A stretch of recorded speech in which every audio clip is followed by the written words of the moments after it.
안녕하세요, 표예림입니다.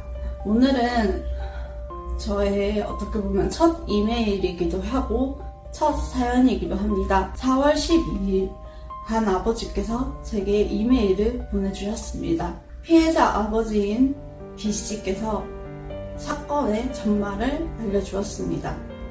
가해자 A씨, B씨에게 각각 성추행과 폭행, 가혹행위 등을 경험한 B씨의 아버지께서는 제게 그동안에 있었던 일을 사실대로 말씀해 주셨습니다. 있을 수 없는 일이라고 생각했습니다. 하지만 사연은 진실이었습니다. 사건의 전말은 이러합니다. 가해자는 셀 수 없습니다. 피해자는 또 셀 수 없습니다. 하지만 밝혀진 피해자와 가해자는 각각 2명이며 피해자 A씨, 피해자 B씨 모두 가해자 A씨, 가해자 B씨에게 각각 성추행과 폭행, 가혹행위를 경험하게 됩니다. 그 수위는 상당히 높습니다. 해서 이 이야기를 듣고 난 후 저는 정말 많은 생각을 했습니다.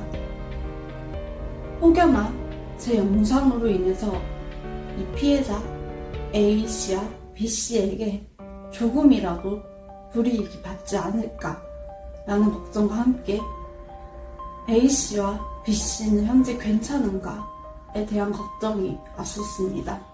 하지만 A씨와 B씨의 아버지께서 이 사건을 제게 다뤄달라 부탁을 하셨고 해서 저는 정말 철저히 준비하여 이 사건을 다루게 되었습니다.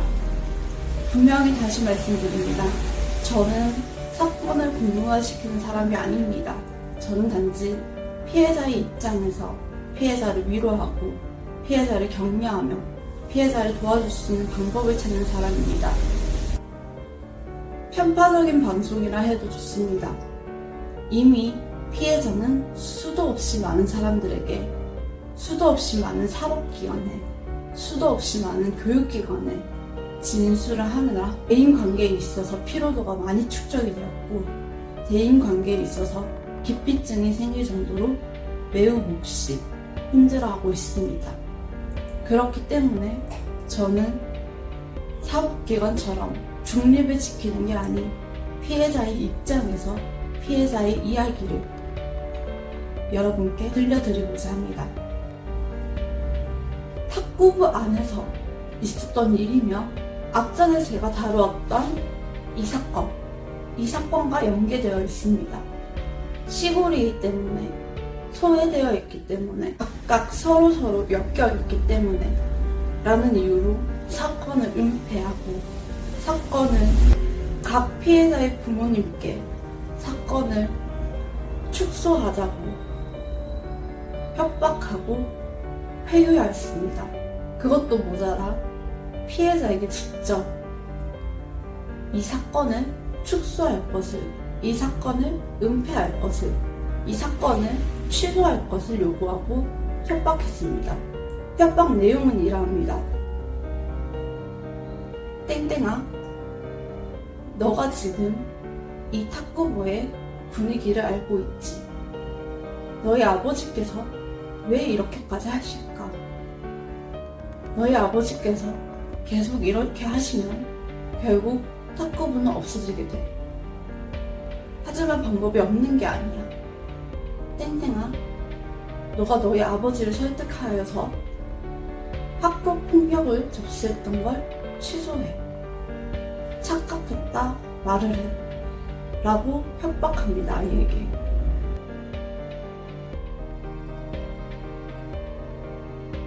반대로 아버지께도 협박합니다.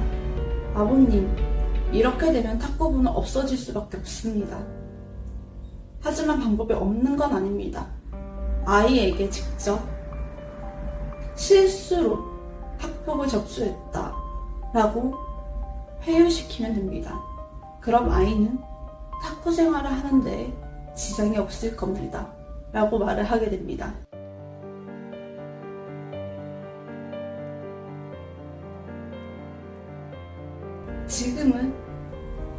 1980년대도 아니고 1990년대도 아니고 2000년대도 아니고 2010년대도 아닙니다. 2023년입니다.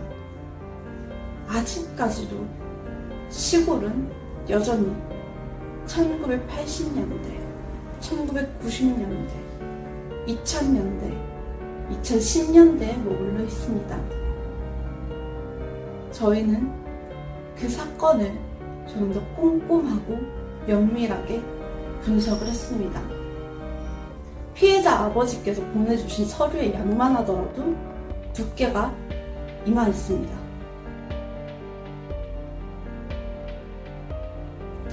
이 과정은 이 두께로만으로도 수행이 가능합니다. 이 피해자는 정말 어마무시하게 힘들었겠군요. 저는 10년도 더 된 사건을 공론화시키기 위해서 여기저기에서 진술 및 인터뷰를 진행하였습니다. 그 기간 동안 저의 피로도 역시 축적이 되었습니다. 성인인 28살인 저도 피로도가 축적이 되어 했던 말을 또 하고 했던 말을 또 하고 반복하는 행위에 대한 힘듦이 지금도 존재합니다. 현재 피해자의 나이 이제 겨우 16살입니다. 얼마나 힘들까요? 내 말이 진심임에도 불구하고 내 말이 사실임에도 불구하고 계속해서 반복적으로 말을 해야 하고 혹여나 진술에 있어서 날짜, 시간, 장소 이런 것들 틀리게 되면 진술에 신빙성이 없다면 다시 묻고 이러한 행위들을 통해 아이는 이미 심적으로 많이 힘들 겁니다. 실제 저와 통화 연결을 하기 힘들 정도로 아이는 힘들어하고 있습니다. 이렇게 만든 사람들은 어른입니다. 가해자 A씨, 가해자 B씨 물론 나쁩니다. 절대 착하다라고 말할 수 없습니다. 하지만 그보다 더 나쁜 건 어른입니다. 가해자 A씨의 부모, 가해자 B씨의 부모, 그리고 이 탁구부 코치, 더 나아가 위클래스 담당을 하였던 교사, 더 나아가 교육청 관계자, 더 나아가 경찰 관계자, 이 어른들이 아이에게는 한없이 가혹하고 한없이 잔인했습니다. 이 영상은 오프닝입니다. 부디 이 끔찍한 사연에 대해서 많은 분들이 관심 가져주시고 피해자의 학부모가 원하는 건 정말 별거 아니라고 할 수 있습니다. 이 아이가 겪었던 일에 대해서는요. 첫 번째, 진심 어린 사과.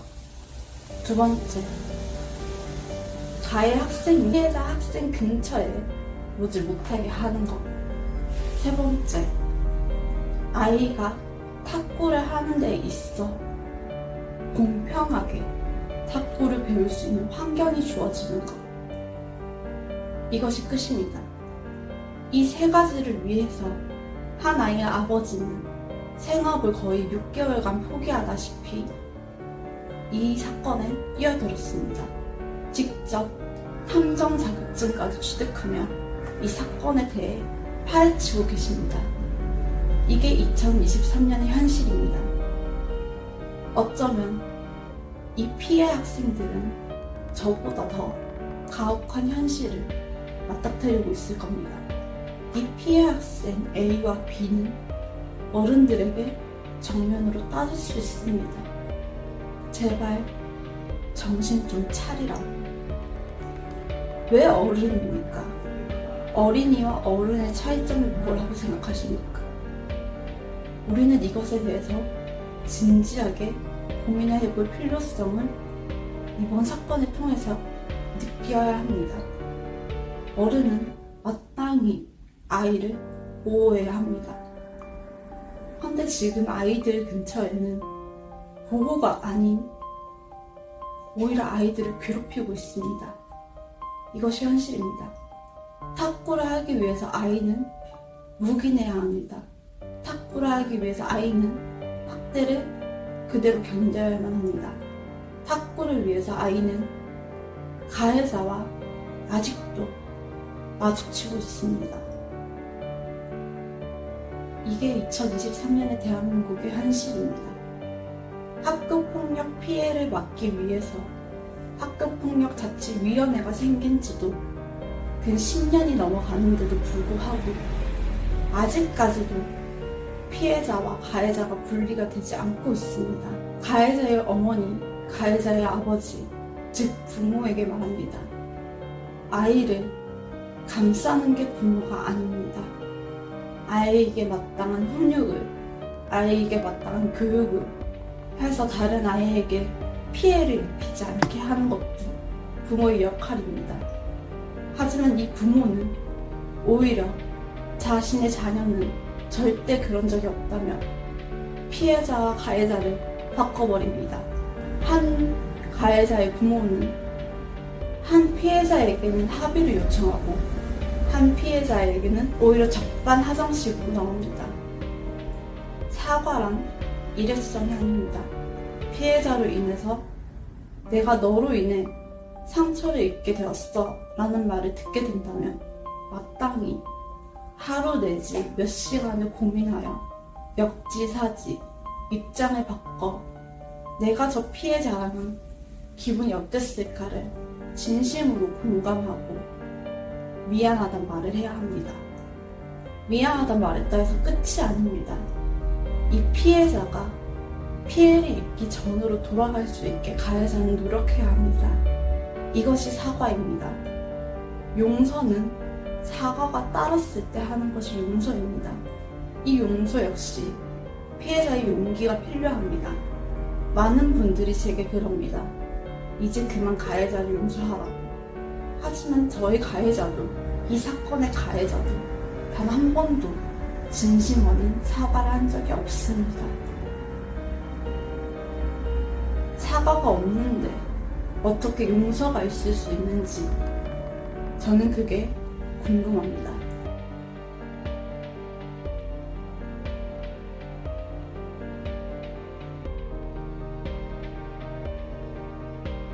구독과 좋아요, 알림 설정을 해주시길 바랍니다. 피해자에겐 사람들의 관심만이 보호가 되는 현실입니다.